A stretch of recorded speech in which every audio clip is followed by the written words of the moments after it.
Ang Los Angeles Lakers superstar na si LeBron James ay matagal nang naging vocal tungkol sa kanyang pagnanais na magtayo ng NBA franchise sa Las Vegas. Ang hangaring iyon ay hindi nagbago.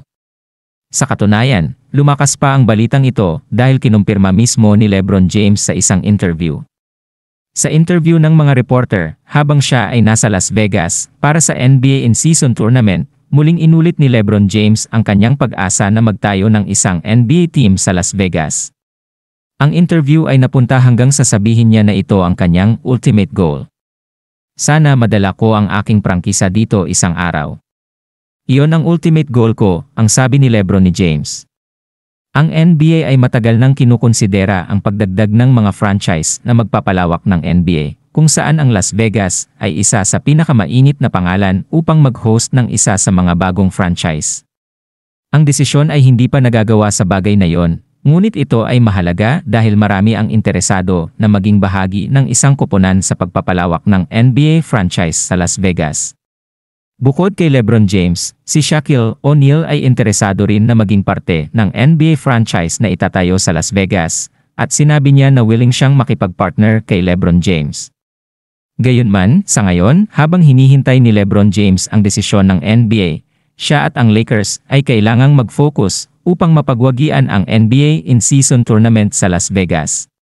Malay natin kung ang in-season tournament ay maging matagumpay sa Las Vegas, maaring ito ay magiging daan upang magdesisyon na ang pamunuan ng NBA na magdagdag ng bagong prangkisa. Samantala dinurog ng Dallas Mavericks ang Utah Jazz sa score na 147-97. Gumawa pa ng history si Luka Doncic nang siya ay magtala ng triple-double sa first half na 31 points, 10 rebounds, at 10 assists.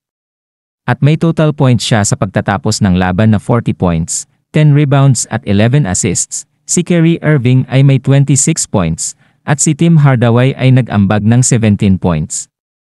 Pinangunahan naman ni Agbaji ang Utah Jazz na may 21 points, at Horton Tucker 11 points. Nakuha naman ng Los Angeles Clippers ang kanilang ikapitong panalo mula nang mag-volunteer si Russell Westbrook na mag-come from the bench siya, laban sa Denver Nuggets, na score na 111-102. Pinangunahan ni Paul George ang panalo sa kanyang 23 points at 8 rebounds, si James Harden ay may 18 points at 11 assists, at si Kawhi Leonard ay may 17 points. Sa last 10 games ng Clippers sila ay may win-loss record na 7-3.